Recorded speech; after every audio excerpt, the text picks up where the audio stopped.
Hi friends, मैं हूं नागेंद्र भट्ट। स्वागत है आप सभी का गुरु टॉक के सीजन 1 के पहले एपिसोड में। जैसा कि मैंने आप सब लोगों से वादा किया था कि गुरु टॉक के हर एपिसोड में मैं आपको मिलाऊंगा इंडिया के टॉप गुरु से, जो बात करेंगे इंडिया के मोस्ट डिफिकल्ट एग्जाम्स को क्रैक करने की ट्रिक्स और ट्रेड्स के बारे में। उसी सीरीज में आज हम शुरुआत कर रहे हैं यूपीएससी जैसे डिफिकल्ट एग्जाम की। यूपीएससी और स्टेट पीएससी एग्जाम के सपने हिंदुस्तान का लगभग हर परिवार देखता है। आइए स्वागत करते हैं इस यूपीएससी और स्टेट पीएससी पर चर्चा करने के लिए कन्हैया पांडे सर का। कन्हैया पांडे सर को लोग प्यार से केपी सर भी कहते हैं। केपी सर ने 4 सब्जेक्ट में मास्टर डिग्री हासिल की है और पिछले 10-15 सालों से वो एक ऐसी टीम का हिस्सा हैं जिन्होंने 1000 से ज्यादा एस्पायरेंट्स को यूपीएससी और स्टेट पीएससी एग्जाम क्रैक कराने में हेल्प करी है। उनसे आज चर्चा करेंगे कि ये स्टेट पीएससी और यूपीएससी क्या है और इनसे क्या नौकरियां मिलती हैं। साथ ही उनसे जानते हैं वो क्या तरीके और नुस्खे हैं जिनको करने से ये एग्जाम आसानी से निकाला जा सकता है। तो आइए स्वागत करते हैं केपी सर का। Sir, thank you so much for joining. आपके लिए इतना मेल आया ना, हमारा यूट्यूब चैनल पे इतने छात्रों ने मेल लिखा कि सर को लेके आइए, और शायद वो अलग अलग शहरों से हैं और उन्होंने बोला कि केपी सर के बारे में, केपी सर को बुलाएंगे तो उनसे बहुत कुछ जानने को मिलेगा। तो हमारी टीम आप लोगों से मिली और फिर आपसे आज मुश्किल से टाइम मिला, और थैंक यू सो मच आप आए। सर, आप थैंक यू। इंडिया के एक बहुत बड़े इंस्टीट्यूट में पढ़ाते हो और मुझे मालूम चला वहाँ 4000 से ज़्यादा बच्चों को यूपीएससी क्रैक करवा दिया है। बिल्कुल। और आप उस इंस्टीट्यूट से जुड़े हुए हो और आपका भी योगदान उसमें बहुत बड़ा है। सर, पहले वहीं से शुरुआत करते हैं, वो सब पूरी स्टोरी क्या है? Okay, thank you so much मुझे बुलाने के लिए। Thank you sir. और मैं अभी ध्येय आईएएस संस्थान है, जिसमें मैं पढ़ाता हूँ इंडियन इकोनॉमी का फैकल्टी हूँ मैं, भारतीय अर्थव्यवस्था पढ़ाता हूँ मैं। और ये सच है, पिछले 20 सालों से हमारा संस्थान काम कर रहा है और मोर देन 4000 आईएएस और पीसीएस में सिलेक्शंस हो चुके हैं और हमारी एक अपनी बहुत अच्छी लेगेसी रही है। और मैं बड़ा गौरवान्वित महसूस करता हूँ ऐसे संस्थान से जुड़ के, और टीचिंग को एज अ मतलब सोशल सर्विस समझता हूँ। ये बहुत बड़ा अच्छी चीज़ है कि इससे बच्चों की लाइफ बनती है, प्रशासन में जाते हैं, ग्राउंड लेवल पे बहुत चेंज लाते हैं, और जब हमारे पास खबरें लौट के आती हैं तो बड़ा सुन के अच्छा लगता है। So I am actually I must say कि आई एम एंजॉयिंग इट। वाह सर, आपने 4 सब्जेक्ट में मास्टर की डिग्री हासिल की हुई है जी। ये सब क्या है? 4 डिग्रियां लेके इतना ज्ञान 4 क्यों करना पड़ा? ज्ञान का ऐसा कुछ सर्टेन क्राइटेरिया और पैरामीटर नहीं है।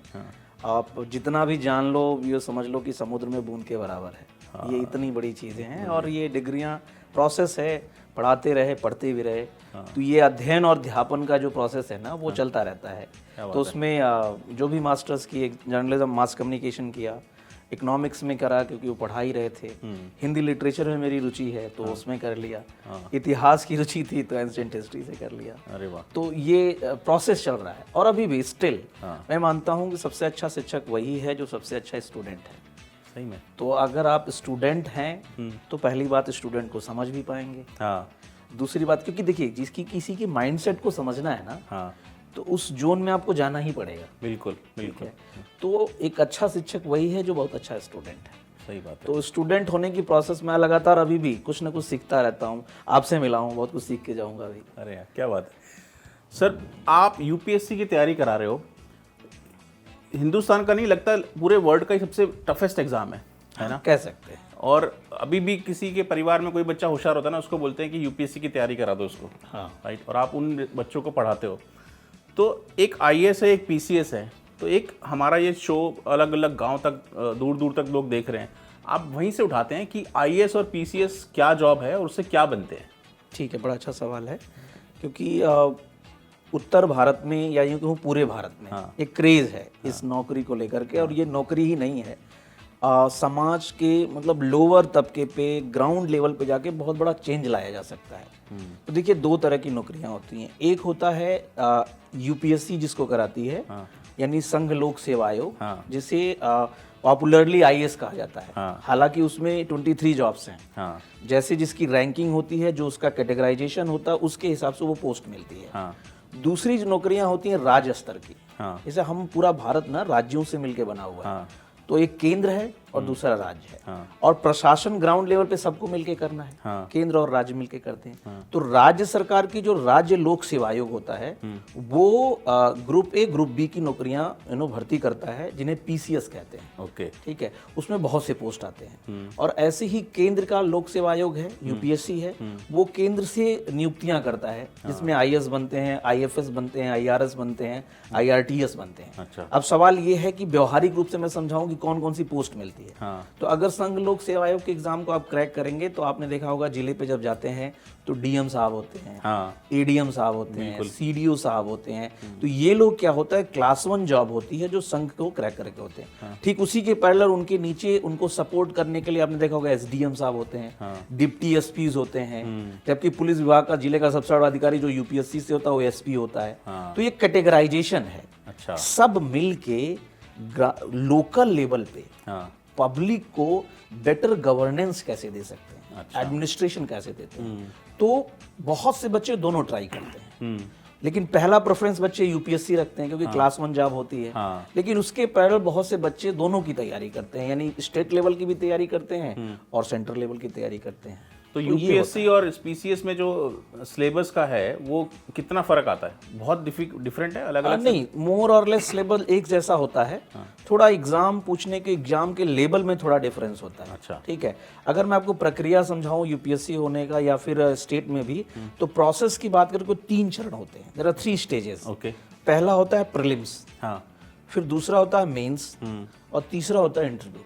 ठीक है, ये 3 स्टेज देने के बाद से आपको फिर ट्रेनिंग की दी जाती है, उसके बाद सिलेक्शन आपका होता है। तो प्रीलिम्स में क्या होता है कि प्रीलिम्स में 2 पेपर होते हैं, जिसको जीएस फर्स्ट जीएस सेकंड करते हैं। जीएस मतलब जनरल स्टडीज। तो प्रीलिम्स में क्या है कि जीएस फर्स्ट में क्या होता है, बहुत से सामान्य अध्ययन, जनरल स्टडीज सामान्य अध्ययन की कोई, हालांकि कहने के लिए बस सामान्य है, अध्ययन बहुत गंभीर रखना होता है, लेकिन आयोग ने अपने सिलेबस में कह दिया सामान्य अध्ययन, लेकिन गंभीर अध्ययन करना पड़ता है। तो सामान्य अध्ययन में आपको लगभग बहुत से सब्जेक्टों को जानना पड़ेगा, जैसे आपकी हिस्ट्री थोड़ी पकड़ अच्छी होनी चाहिए, ज्योग्राफी पे पकड़ होनी चाहिए अच्छी आपकी, पॉलिटी पे होनी चाहिए, यानी कॉन्स्टिट्यूशन पे पकड़ आप दे। एक बड़ा सब्जेक्ट है जिसको मैं पढ़ाता हूँ इकोनॉमिक्स, ठीक है, इकोनॉमी पे अच्छी पकड़ होनी चाहिए। इसके साथ साथ आपके आसपास क्या हैपनिंग हो रही है, जिसको कहते हैं करंट अफेयर्स, वो भी आपको जानना चाहिए। अच्छा, इसका जीएस पेपर 2 जो होता है वो होता है, उसमें सिविल सर्विसेज एप्टीट्यूड टेस्ट जिसे कहते हैं, सीसैट जिसको बोलते हैं। यानी उसमें बहुत से ये देखा जाता है कि वो जो कैंडिडेट है उसका ब्यूरोक्रेटिक अप्रोच है कि नहीं, उसका एप्टीट्यूड कैसा है। तो उसमें कुछ 10th लेवल के मैथ के क्वेश्चन होते हैं, रीजनिंग होती है, कॉम्प्रिहेंशन के क्वेश्चंस होते हैं। तो कुछ इस तरीके से लिए प्रीलिम्स होता है, और इसी को ब्रॉडर वे पे डिस्क्रिप्टिव में मेंस होता है। अच्छा। लेकिन ध्यान रखना होगा यहाँ पे कि प्रीलिम्स में आप केवल कट ऑफ को क्वालिफाई कर पाएंगे तो आपको मेंस देने का मौका मिल जाता है। तो प्रीलिम्स के नंबर्स आपके फाइनल मार्क्स में जुड़ते नहीं हैं। अच्छा। लेकिन मेंस के जो नंबर होते हैं और इंटरव्यू का जो नंबर होता है, वो टोटल स्कोर वो जोड़ करके रैंकिंग बनती है। और उस रैंकिंग के हिसाब से, ठीक है, फिर आपको ये पता चलता है मतलब आपकी पोस्ट कौन सी आई और कौन सी नौकरी मिली। और सेम प्रक्रिया स्टेट्स में भी होता है। अच्छा। नौकरी के बस स्टेज का अंतर होता है। ओके। प्रोसेस वही होता है, प्रोसेस सेम होता है। हाँ, अगर डिफरेंस अगर आप देखना ही चाहें तो क्वेश्चंस के लेवल में थोड़े डिफरेंसेस होते हैं। ओके। यूपीएससी के क्वेश्चंस ऐसे होते हैं कि थोड़े से अवधारणात्मक ज़्यादा होते हैं, कॉन्सेप्चुअल बेस्ड होते हैं, जबकि मैं कहूँ अगर स्टेट पीसीएस के क्वेश्चंस जो होते हैं वो थोड़े बिट फैक्चुअल्स होते हैं। ठीक है। और मैं आपको बताऊँ, अगर प्रीलिम्स और मेंस का अंतर अगर मैं आपको उदाहरण से बताऊँ, तो अगर एक उदाहरण से समझ सकते हैं कि जैसे मान लीजिए एक इन्फॉर्मेशन है, जैसे मान लीजिए एक इन्फॉर्मेशन ये है कि मान लीजिए कहा गया कि विराट कोहली ने क्रिकेट से संन्यास ले लिया। ठीक है, तो ये प्रीलिम्स का एक इन्फॉर्मेशन है कि विराट कोहली ने क्रिकेट से संन्यास ले लिया। अब मेंस क्या है? मेंस इसमें ये है कि क्यों संन्यास ले लिया। ठीक है, संन्यास लेने की वजहें क्या है, क्या उनके साथ कोई पॉलिटिक्स हो गई। ठीक है, अब विराट कोहली नहीं तो इंडियन क्रिकेट का भविष्य क्या, उनकी जगह कौन लेगा, और भारतीय क्रिकेट को उस लेवल तक कौन ले जा सकता है। ये मेंस है। तो आप समझ पा रहे हैं, प्रीलिम्स में चीजें फैक्चुअल होती हैं, इंफॉर्मेटिव होती हैं, लेकिन मेंस में चीजें बहुत कैलकुलेटिव होती हैं, डिस्क्रिप्टिव होती हैं, एनालिटिकल होता है। तो ये इसका मेंस होता है। कितनी आसानी से आपने इतने मुश्किल चीज को बता दिया प्रीलिम्स और मेन में। मैं आपको उस तरफ लेके जाता हूँ कि हर बड़ी चीज़ जो मुश्किल होती है ना, उसके भी कुछ कुछ शॉर्टकट्स होते हैं जिसको जल्दी से पा सकते हैं। तो यूपीएससी अगर क्रैक करना है किसी को, तो वो कौन से सब्जेक्ट हैं इजी जिसको पढ़ के आसानी से हो सकता है? ये थोड़ा सा ट्रिकी क्वेश्चन है कि देखिए आज सभी लोग शॉर्टकट की तलाश करते हैं कि भाई जल्दी से हो जाए, जल्दी से, क्योंकि सोशल मीडिया का दौर है, सब कुछ जल्दी मिलना चाहिए। तो मैं अगर ईमानदारी से जवाब दूं तो यूपीएससी का कोई बहुत शॉर्टकट नहीं है, मैं सीधी सी बात कर रहा हूँ। हाँ, समय कम लग सकता है औरों की तुलना में, if you have a very smart strategy for it. Okay, ठीक है। शॉर्टकट कहना तो बिल्कुल यूपीएससी के लेवल पे अपनान होगा। ठीक है, जिस तरह का वो जॉब देता है, क्योंकि वो ग्रेविटी जब तक आएगी नहीं तो प्रशासन आप संभाल ही नहीं पाओगे। हाँ, सवाल ये है कि जरूरत से ज्यादा समय ना लगे। तो उसके लिए स्मार्ट स्टडी का कॉन्सेप्ट बात कर सकता हूं मैं। अगर उस पे बारे में बात करूं तो हमें ये देखना पड़ेगा कि आप एग्जाम के डिमांड के अनुसार करें, आप तैयारी करें। जैसे आपने कहा कौन सा सब्जेक्ट लें, ठीक है। मेंस में 4 पेपर जीएस के होते हैं जो डिस्क्रिप्टिव होते हैं। एक पेपर होता है ऑप्शनल का, जिसमें 2 पेपर होते हैं, first paper, second paper. Optional subject क्या है, यूपीएससी ने अपने साइट पे 22-23 सब्जेक्ट की लिस्ट बनाई हुई है। तो ऑप्शनल सब्जेक्ट आपको अपने हिसाब से चुन लेना है। ओके। और उसमें क्या है कि उसमें एग्जाम दे करके फिर उसके बाद एक पूरा पेपर ऐसे का होता है, वो भी लिखा जाता है। फिर एक पेपर हिंदी या इंग्लिश क्वालिफाइंग का होता है। अगर आप हिंदी माध्यम से हैं तो आपको इंग्लिश में क्वालिफाई करना पड़ेगा, आप इंग्लिश मीडियम से आपको हिंदी में क्वालिफाई करना पड़ेगा, तब जाके मेंस क्लियर होता है। अब यहाँ चुनाव, अगर आप सवाल पूछ रहे हैं मुझसे कि सर कौन सा ऑप्शनल सब्जेक्ट चुना जाए जो आसान है, देखिए मैं एक बात कहूँगा, ऑप्शनल चुनना अपने लिए ना, इट इज़ लाइक अपने लिए दुल्हन चुनना होता है।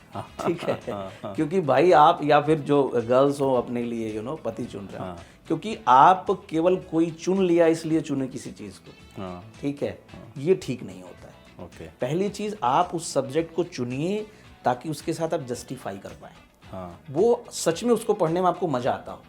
पहली क्राइटेरिया तो यही होनी चाहिए ऑप्शनल चुनने का। ओके। दूसरा क्राइटेरिया ये होना चाहिए कि अगर आप ऑप्शनल चुन रहे हैं तो ये देखिए इसमें सक्सेस रेशियो क्या रहा है, कितने लोग इससे लेके निकल गए हैं। तीसरा क्राइटेरिया क्या है कि भाई इसका सिलेबस कैसा है, क्या सिलेबस बहुत बड़ा है या सिलेबस छोटा है। ठीक है, ये 3-4 बाद के क्राइटेरिया है। सबसे पहला क्राइटेरिया ये है कि आप उस सब्जेक्ट को प्यार कितना कर रहे हैं, how you are going to justify with it. Justification is the best thing. अगर जस्टिफाई नहीं कर रहे, ऐसा सब्जेक्ट हमने ले लिया बहुत छोटा हो और हमारा मन ही नहीं लग रहा है, तो हमारे लिए भारी होगा। और देखिए बहुत कुछ क्या होता है ना, मन लगने के ऊपर होता है और एटीट्यूड पे होता है। कुछ बच्चों पे कोर्स भारी हो जाता है और अपने एटीट्यूड के वजह से कुछ बच्चे कोर्स पे भारी हो जाते हैं। ठीक है, तो ये डिपेंड करता है कि आपका झुकाव कैसा है। तो सब्जेक्ट ऐसे हैं, कुछ लोग प्रेफर ये करते हैं जिन सब्जेक्ट्स को हमने ग्रेजुएशन में पढ़ा है, तो उससे काफ़ी परिचित हैं, और अब वो सब्जेक्ट लिस्ट में होता है तो वो उसे ले लेते हैं यूजुअली, क्योंकि उसके साथ वो जस्टिफाई भी कर सकते हैं। लेकिन फिर भी मैं यही कहूँगा, मैं जो भी बच्चे मुझे सुन पा रहे हैं उनसे यही कहूँगा कि मेंस चुनने से पहले आप ये ज़रूर देखें कि उस सब्जेक्ट के साथ कितना जस्टिफाई कर रहे हैं। अब उसके लिए सही तरीका क्या है, आप 1-2 डेमो क्लासेस ले लें, जो अच्छा मेंटोर हो आपका, उनसे क्लासेस लें। फिर उसके बाद से आप समझ पाएँ कि ऑथेंटिक बुक्स वो कैसे अवेलेबल हो सकता है, और फिर उसके बाद से आप लग जाइए तैयारी में। सही है। मैं फिर एक और चीज़ इसमें जोड़ता हूँ कि जैसे पॉलिटिकल साइंस है, पॉलिटिक्स तो बच्चा घर से बचपन से ही देख रहा है कि घर में भी पॉलिटिक्स हो रही है, बाहर स्कूल जा रहा है वहाँ भी पॉलिटिक्स हो रही है। फिर इकोनॉमिक्स अगर वो ले, जो आप पढ़ाते हो सब्जेक्ट, तो वो तो बड़ा डिफिकल्ट लगता है कि उससे फिर यूपीएससी निकालना कितना मुश्किल है। तो उसके बारे में बताइए कि हम इकोनॉमिक्स से लेके निकालना कितना आसान है, कितना मुश्किल है? ठीक है, इसके इकोनॉमिक्स के चुनाव के 2 स्तर हैं। एक तो अगर आप economics as a optional subject ले रहे हैं, तो उसमें क्या रेशियो बनेगा आपके सक्सेस के, और दूसरा जीएस में बिना इकोनॉमिक्स पढ़े काम नहीं चलेगा। तो इकोनॉमिक्स का एक बड़ा पोर्शन है जो प्रीलिम्स में भी होता है और मेंस में भी होता है। मैं प्रीलिम्स में बताऊं, लगभग 100 क्वेश्चन आते हैं, जिनमें अगर करंट अफेयर्स और इकोनॉमिक्स को मैं मिला दूं तो लगभग 20 से 25 क्वेश्चन हर साल आते हैं। तो जो सेक्शन 1/4 आ रहा हो अपने पूरे क्वेश्चन का पूरे का पूरा, तो उसे इग्नोर कैसे कर सकते हैं? बिल्कुल। ठीक है, पहली बात तो ये। मेंस की अगर मैं बात करूं तो मेंस में पेपर 3 का 50 to 60% इकोनॉमिक्स है, यानी इकोनॉमी है उसको कह सकते हैं आप, तो उसे भी आप इग्नोर नहीं कर सकते। ठीक है, रही बात ऑप्शनल की बात है, तो आप इकोनॉमिक्स बहुत अच्छा सब्जेक्ट है, आप उसमें स्टैटिक पोर्शंस हैं, नंबर्स बहुत अच्छे मिलते हैं, ठीक है, और उसके अभी तक का जो ट्रैक रिकॉर्ड रहा है बहुत अच्छे नंबर्स मिलते हैं, तो आप उसके साथ जा सकते हैं इस चीज़ को लेकर के। लेकिन फिर भी मैं वही कहूँगा कि आप पहले अपना इंटरेस्ट देखें, उस सब्जेक्ट में इंटरेस्ट है कि नहीं। लेकिन उसके बावजूद भी मैं कह रहा हूँ, अब आप सवाल ये कर रहे हैं कि इकोनॉमिक्स टफ है कि आसान है। मैं आपको बताऊं, इकोनॉमिक्स बहुत अच्छा सब्जेक्ट है, बिल्कुल स्टैटिक होता है, और हम पूरी लाइफ में इकोनॉमिक्स हमारे बसा हुआ है। आप मुझे बताइए, have you ever visited market? हाँ, डेली जाते हैं ना आप? बहुत बढ़िया। आप मार्केट जाते हैं तो आप कस्टमर हुए, हाँ, ठीक है, बहुत बढ़िया। और जो सामान बेच रहा है वो सेलर हुआ। तो बायर्स और सेलर्स एक जगह जहाँ मिलते हैं वो बाजार है। लेकिन क्या मिलने से बाजार बन जाएगा? नहीं। Buyers should be satisfied and sellers must have the profit, ठीक है, डील तभी होगी। बिल्कुल। और आप एज ए कस्टमर क्या सोचते हैं? मुझे चीप और द बेस्ट मिले, हाँ, यही सोचते हैं, सस्ता मिले, अच्छी क्वालिटी का मिले। यानी आप अगर मान लीजिए आईफोन 14 प्रो आपको लेना है, तो ये तो हो गया एक तरीके से, आपको मैं नहीं कह रहा हूँ, किसी को मैं कह रहा हूँ, तो एक तरीके से होगी अनलिमिटेड डिजायर्स, इच्छाएं असीमित हैं। लेकिन आपने पॉकेट देखा अपना, तो देख रहा है यार 12,000 ही पड़े, तो हो गए लिमिटेड रिसोर्स। यहाँ इकोनॉमिक्स हर कोई लगाता है, अनलिमिटेड डिजायर, लिमिटेड रिसोर्स। तो क्या करता है, उस लिमिटेड रिसोर्स का वाइजफुल यूटिलाइजेशन करता है कि यार आईफोन 14 प्रो तो नहीं मिलता, तो उस जैसा दिखने वाला फोन मिल जाए, ठीक है, वैसी लगभग क्वालिटी का फोन मिल जाए, तो वो जाके ओप्पो वीवो कोई लेके आता है। यही तो है इकोनॉमिक्स। इकोनॉमिक्स ऐसा सब्जेक्ट है जो आपको बताता है how to have a wiseful utilization of your limited resources.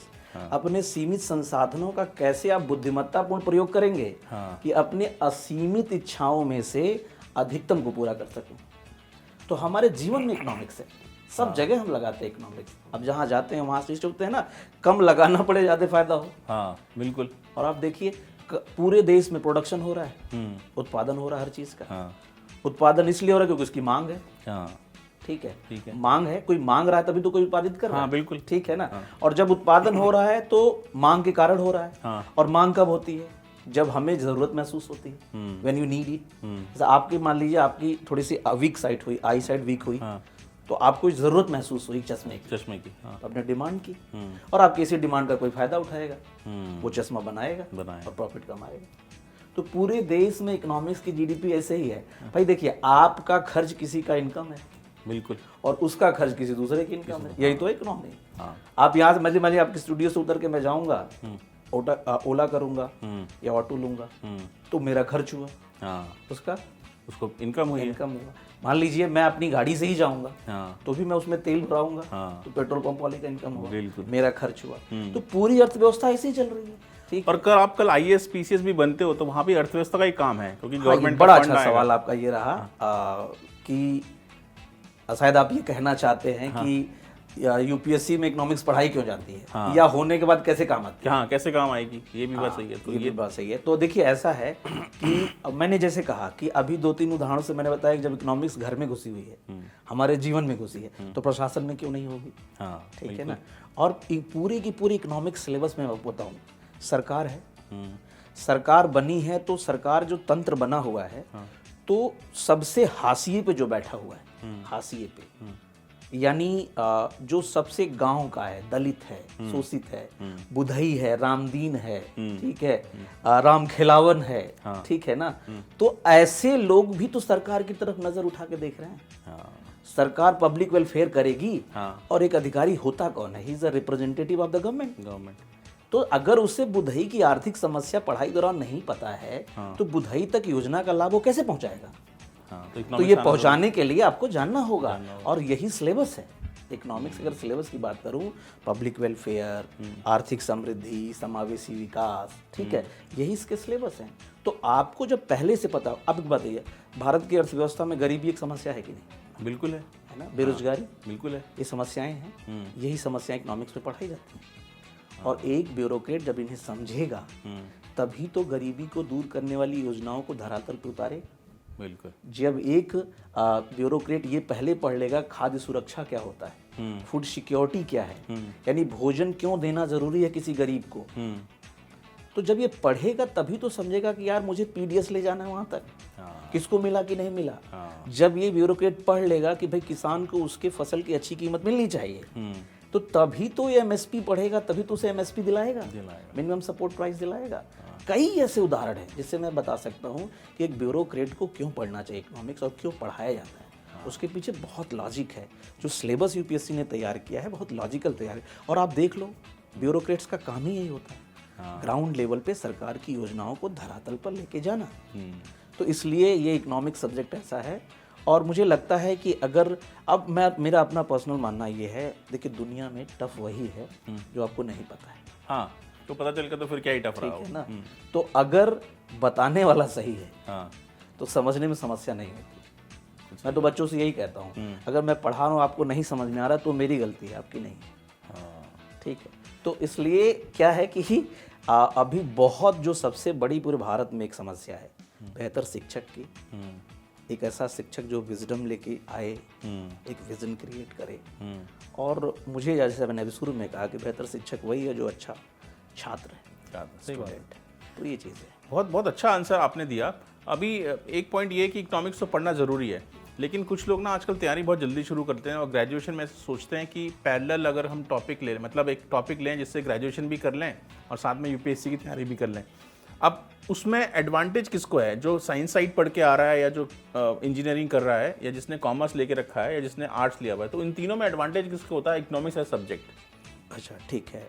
देखिए ऐसा है कि पहले जो एक सवाल आपने पूछा कि तैयारी कब से शुरू कर देनी चाहिए। एक तो ये एक वैलिड सवाल आपकी बात से जो मैं निकाल पाया हूँ कि किसी स्टूडेंट को तैयारी कब से शुरू कर देनी चाहिए, यूपीएससी अगर वो इंटरेस्टेड है, वो भी बात है। और दूसरा है कि अगर वो अलग अलग स्ट्रीम से आ रहा है तो वो उसके लिए कितना बेनिफिशियल है प्रिपरेशन में आना, उसको क्या लाभ मिल सकता है, और इकोनॉमिक्स एज ए सब्जेक्ट कैसे उसमें फ़ायदा पहुँचा सकता है। तो मैं पहले सवाल पे आपके आता हूँ।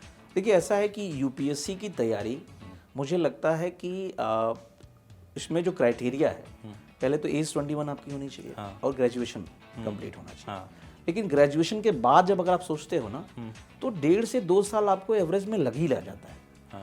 तो ये समझदारी नहीं है। मेरा मानना है when you are in graduation, जब आप ग्रेजुएशन में एंटर कर जा रहे हो, ठीक है, तो उसी समय से सोचना शुरू कर दो, सीरियस सोचना शुरू कर दो कि विद इन 3 इयर्स जब आप 21 के हो तो आपकी तैयारी इतनी पक चुकी हो कि थोड़ा पुश करना और सिलेक्शन हो जाए। जैसे हमारे यहाँ हम लोग एक प्रोग्राम भी इसको चलाते हैं, हम उसका नाम देते हैं उड़ान प्रोग्राम चलाते हैं कि 10+2 के बाद हम एक टेस्ट लेते हैं और टेस्ट लेने के बाद से जो बच्चे इंटरेस्टेड होते हैं तो वो क्या करते हैं उसमें टेस्ट देते हैं और हम अपना एक लगभग 100 का एक बैच रखते हैं, 100 नॉट मोर देन 100 स्टूडेंट्स। उन बच्चों को क्या करते हैं हम उनको ले लेते हैं और फिर उनके कॉलेजेस होते हैं मॉर्निंग में या दिन के शिफ्ट, इवनिंग में उनकी क्लासेस होती हैं और वो 3 इयर्स का हम प्रोग्राम पूरा शेड्यूल करते हैं। उसमें हम सब्जेक्ट को चीज़ों को पढ़ाते हैं और साथ साथ कुछ एक्स्ट्रा करिकुलर एक्टिविटीज़ भी कराते हैं। जैसे मान लीजिए हमारा एक बहुत फेमस प्रोग्राम हम लोग के यहाँ पार्लियामेंट, तो पार्लियामेंट प्रोग्राम हमारे यूथ बच्चे हैं तो उनके हम यूथ पार्लियामेंट कराते हैं। उसमें प्रॉपर हम लोग प्रधानमंत्री का चुनाव करते हैं। अच्छा। और उसमें कोई लोकसभा अध्यक्ष बनता है, कोई राष्ट्रपति बनता है, जैसे वो रोल है वैसे अब बिल्कुल वो बच्चे वोट करते हैं। फिर उसके बाद से ये लोग उसी हर सैटरडे को पार्लियामेंट लगती है, ये लोग बिल पेश करते हैं, ठीक है, और कोई कानून पेश करते हैं। अभी जैसे हमने शुरू करवाया था बजट जब ही आया है तो मैं उस समय इस चीज़ को लीड कर रहा था तो मैंने बजट पेश करवाया बच्चों का। तो उसमें कोई वित्त मंत्री अपनी बातें कह रहे हैं और इस तरह की चीज़ों को लेकर के। तो इससे क्या है कि प्रैक्टिकल नॉलेज से बच्चों को 3 इयर्स में आइडिया लग जाता है कि प्रशासन में क्या क्या है, कैसे कैसे है, क्या चीज़ें होती हैं। तो मुझे लगता है कि एक अच्छे सीरियस कैंडिडेट को 10+2 के बाद सोचना चाहिए।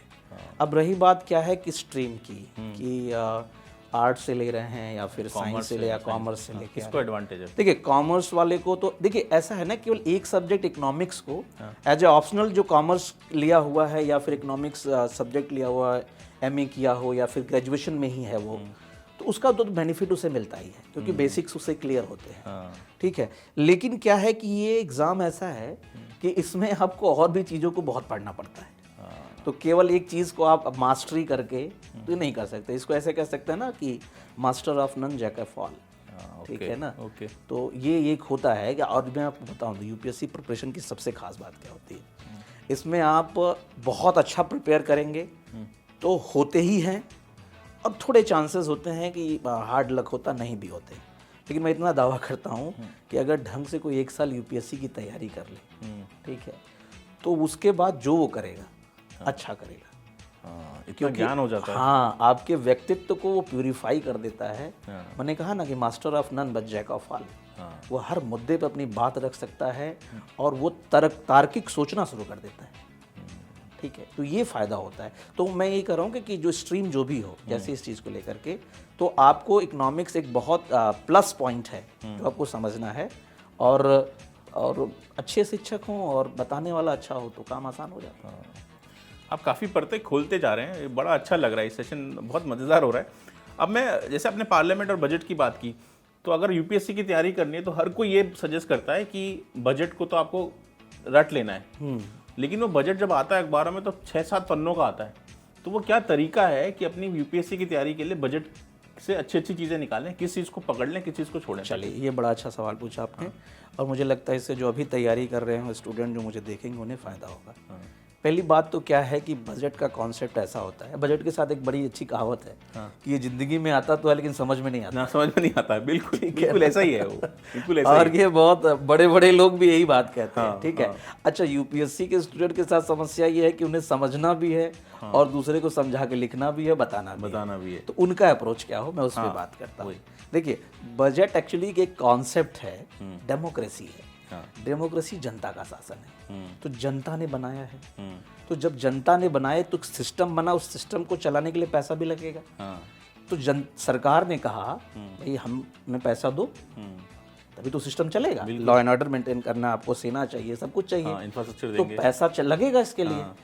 तो जनता देती है टैक्स, इसीलिए कहता है tax is the mandatory payment, को जनता टैक्स देती है। अच्छा, टैक्स का पैसा क्या है, एक जगह रखा जाता है, उसको कहते हैं कंसोलिडेटेड फंड, संचित निधि। यानी सरकार का जितना पैसा इकट्ठा हुआ एक जगह रख दिया। वैसे कह लो आप बॉक्स है, या फिर कह लो ट्रेजरी कह लो आप, या कह दो सरकार का कटोरा, ऐसे आसान भाषा, तो वहाँ रखा हुआ है। अब सरकार उसी में से निकाल के खर्च कर रही है। इनको दिया, रक्षा में इतना किया, शिक्षा में इतना किया, ये किया, ये किया। तो भाई जिसका पैसा है खर्च कर रहे हो तो हिसाब देना होगा कि नहीं? हाँ, बिल्कुल। दरअसल इसी हिसाब को बजट कहते हैं। ओके। सरकार पार्लियामेंट के सामने पूरी जनता को कहती है कि जनता जनार्दन, पिछले साल हमने इतना किया था, इतना पाए हैं, और इस साल के लिए और इतना पैसा उसमें से निकालना चाहते हैं। यही बजट है, सिंपल तरीके से समझें। लेकिन स्टूडेंट, यूपीएससी स्टूडेंट को क्या क्या ध्यान रखना चाहिए, मैं कुछ पॉइंट वाइज बातें बता रहा हूँ। पहली बात, बजट में अगर टैक्स स्लैब में कुछ परिवर्तन किया गया है तो ये आपके लिए इंपॉर्टेंट है जानना। उसको नोट डाउन कर लीजिए। दूसरी बात, बजट में अगर किसी नई योजना की शुरुआत करने की बात कही गई है, बजट में जितनी मतलब कुछ नई योजना है, जैसे इस बार पीएम प्रणाम योजना है, मिस्टी योजना है, बहुत सी योजनाएं हैं, तो जो नई योजनाएं आई हैं उन योजनाओं की लिस्ट बना लीजिए। क्वेश्चन उनसे आते हैं। बजट में कुछ स्पेशल टर्मिनोलॉजीज अगर यूज की गई हैं, जैसे इस बार के बजट में बहुत यूज किया कैपेक्स, यानी कैपिटल एक्सपेंडिचर, ठीक है। तो कैपिटल एक्सपेंडिचर का मतलब ये होता है कि ऐसा खर्च जिससे क्या होता है कि सरकार को, ठीक है, एसेट बने, यानी कुछ पैसा, जैसे मेट्रो बना दिया, रोड्स बना दिया, तो मेट्रो चल रही, पैसा भी आ रहा है, इसको कहते हैं कैपिटल एक्सपेंडिचर। अच्छा, इसी के तुलना में एक होता है कैपिटल इनकम। कैपिटल इनकम का मतलब ये होता है कि ऐसा पैसा जो हम उधार ले रहे हैं। ओके। तो भाई यही कहा गया बजट में कि जो पैसा उधार ले रहे हो उसको ऐसी जगह खर्च करो जिससे कुछ एसेट बने। यानी कैपिटल एक्सपेंडिचर उतना ही करो जितना तुमने कैपिटल इनकम लिया है। ओके। यानी उधार लेकर के भैया एक काम करो, या पार्टी ना करो, उधार लेकर के दुकान खोलो, उसमें कहीं निवेश करो, 4 पैसा बने। ये नहीं कि उधार ले लिया, बर्थडे पार्टी मन रहा है, उससे कुछ फायदा होने वाला नहीं है। तो यानी कैपिटल एक्सपेंडिचर को बहुत ध्यान में रखना आपको, ठीक है। और दूसरी चीज़ें ये करनी है कि जो स्कीम्स मैंने बताया उसको रख लीजिए आप, ठीक है। दूसरा जो इंपॉर्टेंट टर्मिनोलॉजीज है, जैसे मैंने कैपेक्स की चर्चा कर रहा था मैं, उसको लिख लीजिए आप। तीसरी चीज़, सरकार के जो घाटे हैं, ठीक है, घाटे कहाँ कहाँ हुआ, जैसे राजकोषीय घाटा हुआ, तो ये कौन सा बड़ा घाटा हुआ मेजर जो दिख रहा है, उस पर अपनी नज़र रखिए आप। और चौथी चीज़, आपको बजट के नोट्स बनाते समय ये देख लेनी है कि बजट के अंदर सबसे अधिक खर्च किस दिशा में किया गया। ओके। जैसे इस बार डिफेंस पे सबसे अधिक खर्च हुआ, तो डिफेंस पे हुआ है, एजुकेशन पे क्यों खर्च हुआ है। अभी इस बार जैसे बजट में सरकार ने मनरेगा का जो वो क्या कहते हैं खर्च है उसका आवंटन कम कर दिया। हाँ। तो उसके पीछे कुछ लॉजिक्स हैं। हाँ।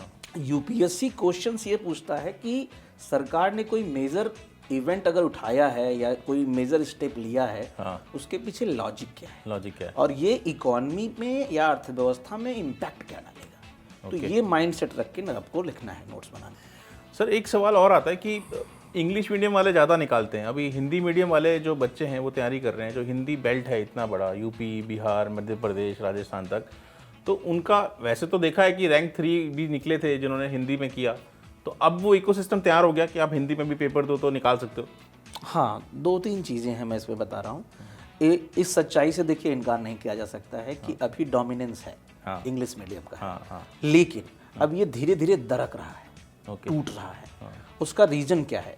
देखिए, लैंग्वेज बस एक मीडियम है अपनी बात रखने के लिए, लेकिन बीइंग फैकल्टी, मैं इकोनॉमिक एक्सपर्ट, मैं ये बात कहना चाहूँगा आपसे कि अच्छे जो मैटर हैं अभी भी इंग्लिश मीडियम में उपलब्ध हैं। ठीक है, लेकिन अब जो बच्चा है हिंदी मीडियम का भी, वो इंग्लिश के साथ कंफर्टेबल हो रहा है और उनसे अपने नोट्स बना रहा है और वो अच्छा कर रहा है। दूसरी चीज़ क्या है, सोशल मीडिया के दौर में लोगों का एक्सेस बहुत बढ़ गया है। सब जगह जा करके सारी चीज़ों को मिल करके वो पा रहे हैं इस चीज़ को लेकर के, तो ये मिथ अब टूट रहा है।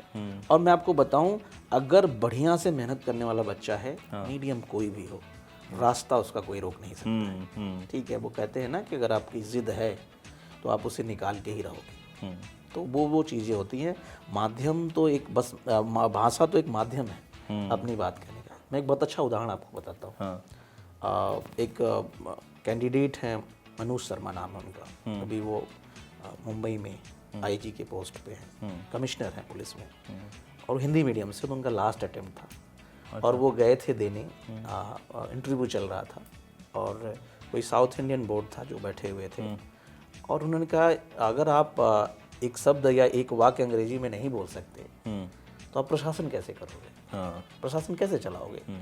तो उन्होंने कहा कि सर अभी इन्हें समझ में ना आए, क्या करें। तो उन्होंने सर मुझे प्यास लगी है, थोड़ा पानी दे दीजिए सर हमें।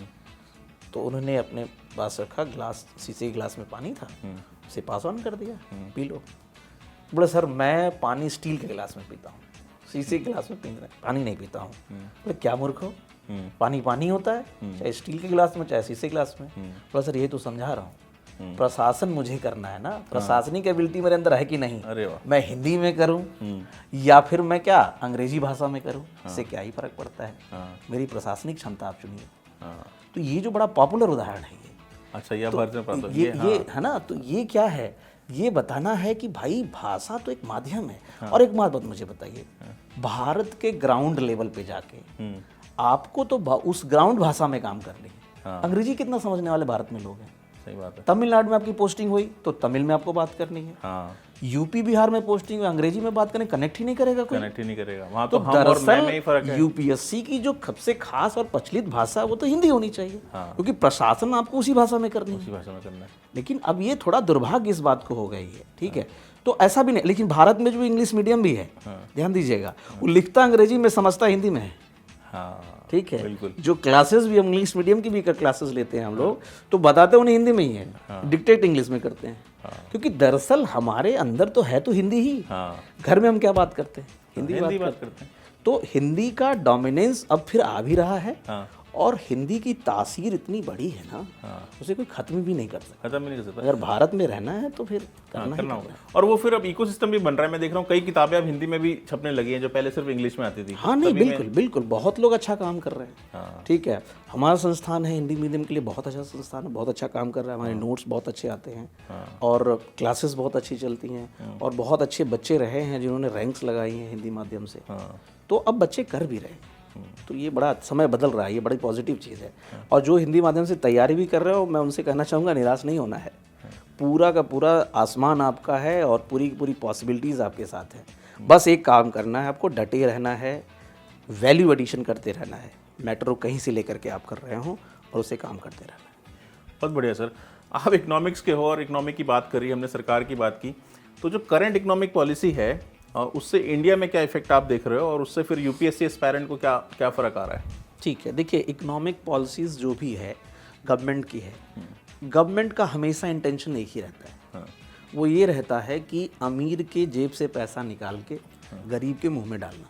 हाँ, ठीक है, और दरअसल गवर्नमेंट बनती इसीलिए है, हाँ, इसे ही पब्लिक वेलफेयर कहते हैं। तो सरकार की जो पॉलिसी है, अब देखिए इस सरकार पे थोड़े आरोप भी लगते हैं।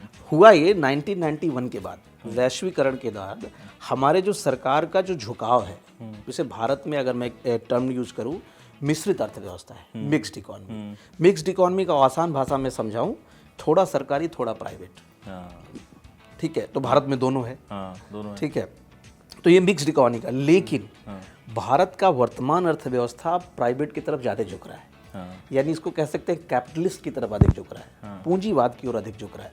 तो ये बदलाव तो हुआ है, लेकिन अभी भी सरकार का सबसे बड़ी प्राथमिकता है गरीब का काम करना। तो वर्तमान की जो आर्थिक प्रणाली है ना, वो इस समय मैं कह सकता हूँ कि इतने झंझावातों के बावजूद भी, कोविड आया, ठीक है, उसके पहले हमने जीएसटी लाया था, उससे बहुत सेटबैक लगा।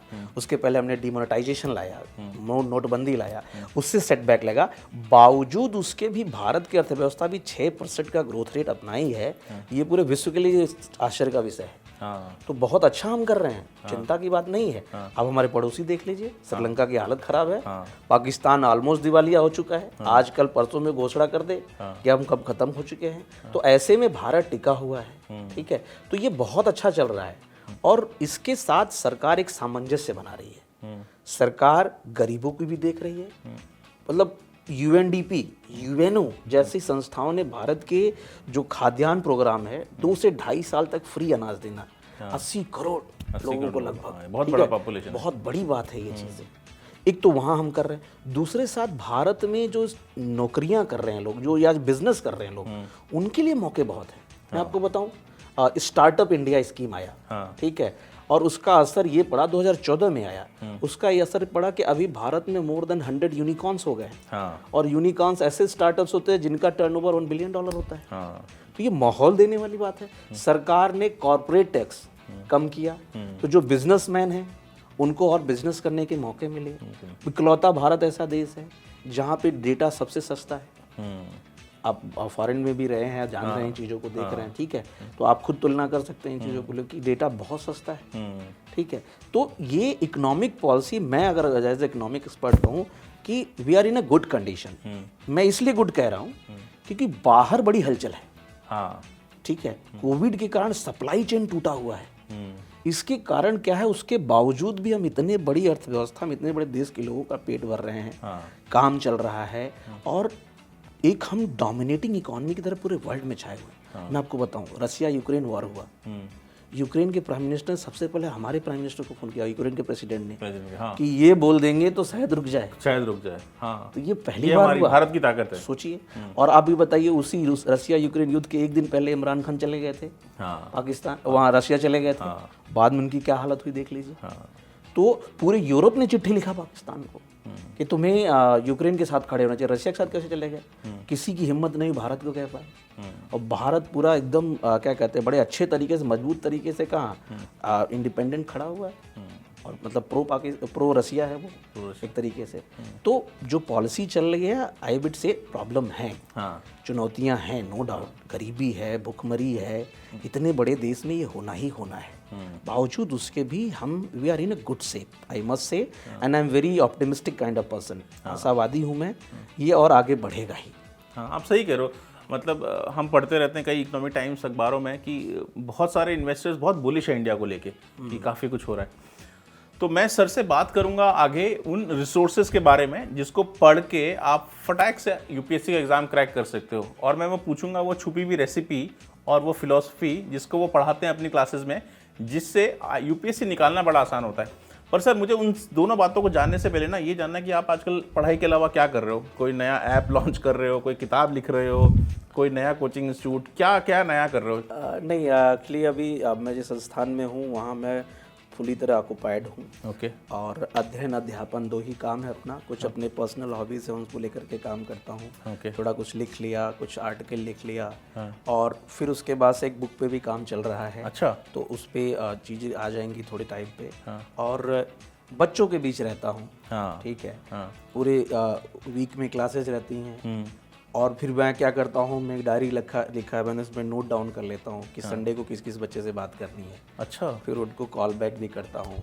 तो उतना पर्सनल टच दे दो आप। हाँ, वो ज़रूरी होता है क्योंकि भाई हम उनसे हैं।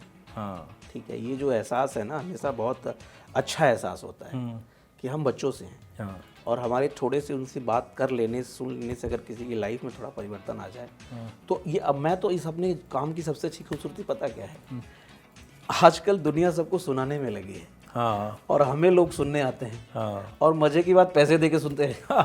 सही बात है। तो नहीं, आप एक बड़ा काम कर रहे हो कि आप उनकी इस मुश्किल डगर को आसान बनाते हो, उनको मार्गदर्शन देते हो, क्योंकि इस लड़ाई में इस जद्दोजहद में एक अच्छा गुरु मिल जाए तो रास्ता बड़ा आसानी से कट जाता है।